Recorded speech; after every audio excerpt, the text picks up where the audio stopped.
Democrats may change Senate filibuster rules in order to raise the debt ceiling before the October 18th deadline. I want to bring in Coalition to Protect American Workers Executive Director and former Chief of Staff to Vice President Pence, Marc Short. Marc, good morning. Good morning, Cheryl. Thanks for having me. Thank you. And what do you make of this? At this point, the Republicans have been clear. The Democrats are going to have to go it alone if they're going to raise the debt ceiling and pass a $3.5 trillion package to get all this spending that they want for health care and social services and, Green New Deal, et cetera, et cetera. The Democrats, though, aren't they taking a huge risk if they try to go it alone here and use reconciliation, to be clear? Well, sure, Cheryl. I think that is the dilemma. I think that, look, they're not going to default on the debt limit. The Democrats have the vote to pass it. They have 50 votes in the Senate, and they've got clear majorities in the House. But it's a matter of them not wanting responsibility for this reckless tax and spend agenda. And when you listen to the president's irresponsible rhetoric about how we're going to make America more competitive, the reality is that the Trump-Pence tax relief actually lowered our international corporate rate to something that is more in the median level. Where Biden wants to go is right back up to the top, which forces jobs overseas where countries have lower tax rates. And I think that when we talk about the competitiveness and we talk about, the Biden administration continues to say they only want to tax the rich in the top 1%, the Joint Committee of Taxation, bipartisan, Joint Committee of Taxation said that people earning $40,000 and above will feel the impact of these tax increases. And so this is going to be a massive tax on every American. And something that you've been covering earlier is that the reality is that every American's feeling the inflation now. When you're at 5.3% inflation year over year, it's certainly something that every American is feeling in their normal grocery bills and their go to the gas station. And the reality is that every American is feeling that. And when you have the reckless spending that we have, we've now reached a ratio of debt to GDP of 125%. The last time we were over 100% was World War II. The spending right now is simply out of control, and so therefore we're going to experience inflation. You're going to see the bond prices go up, and you're going to have an impact in markets too. Yeah, and you're also going to have an effect on GDP. And I want to bring in Nancy Tangler to this, Nancy, because the Atlanta Fed actually just lowering again their estimates for fourth quarter GDP. It's now above 1%. That's a huge fall from where they began, to be clear here. So that's another piece of this that seems to be falling apart, if you will.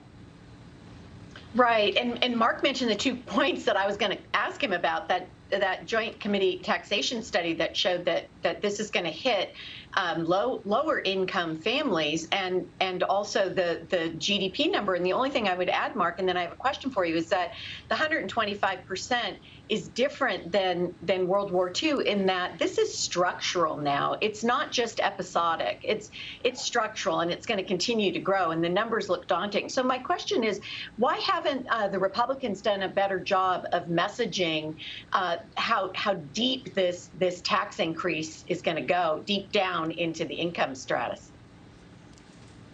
Well, I concur that there could be better messaging, and I frankly concur that Republicans have been complicit with Democrats in the spending over the years that have gotten us to this point. But where we are now is simply on steroids, and something that Democrats are looking to pursue on a partisan agenda.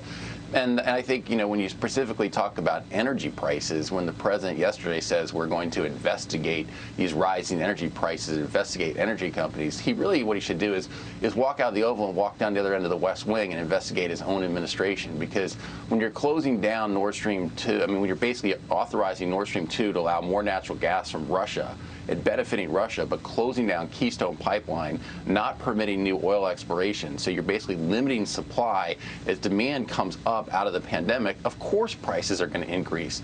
And they're the one, that's a huge price, that's a huge tax really on middle and lower income Americans who really are the ones who are driving to work and often at the furthest distances for blue collar jobs that they have. These policies are an incredible increase in tax on the middle America. And you're right, I do think Republicans can do a better job focusing on the messaging on the taxes, but also we see more and more polling of Americans' fear of inflation. And inflation is derived specifically from these massive spending programs that Democrats have been pushing. When you stop and consider there's been $6 trillion in COVID relief over the last 12 months, you have a pending $1 trillion in infrastructure, and really the estimates are that this tax and spend plan is going to be closer to $5 trillion in true spending.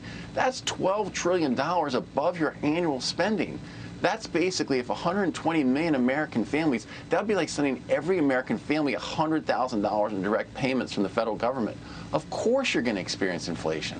Yeah, well, and to your point, I would say oil prices are up 60% this year already. So we're seeing this huge jump. We hit $79 a barrel this morning, which is incredible. Before I let you go really quick, I got to ask you about this. The House Republicans are trying to stop the Biden administration from forcing these banks to report the transactions over $600 to the IRS. I know that you've seen that that's a proposal that's been talking about. Janet Yellen actually is supporting this, Mark. What do you say? Well, it's an enormous intrusion in the privacy of Americans, and I think it goes beyond, in fact, the $600 transaction. The reality is that this plan, this tax and spend plan, authorizes $80 billion in new enforcement agents at the IRS. Those enforcement agents are going to be targeting small business owners across America. What Republicans should be doing is saying we don't need more IRS agents. We need a simpler, fairer tax system because it's so complicated as it is now. If it was simpler and fairer, you wouldn't need a burdensome IRS the way we have it. But the plan right now is not just the $600 transactions, but they're actually planning $80 billion in new IRS enforcement agents at the IRS. Which is what they really want, Mark, to be clear. That's the whole end game here. And I also have to say, community banks could never handle something like this. You would put community banks out of business because not only would customers be running for the hills and putting money in their mattresses, and I'm not kidding when I say that. I had an uncle that put money in the mattress, but I will tell you that, you know, the big banks have lawyers that can handle all of this, but I'm really shocked that Janet Yellen got behind this. We got to run, but I couldn't believe it, Mark. I really couldn't. Marc Short, it's good to see you again this morning. Thank you.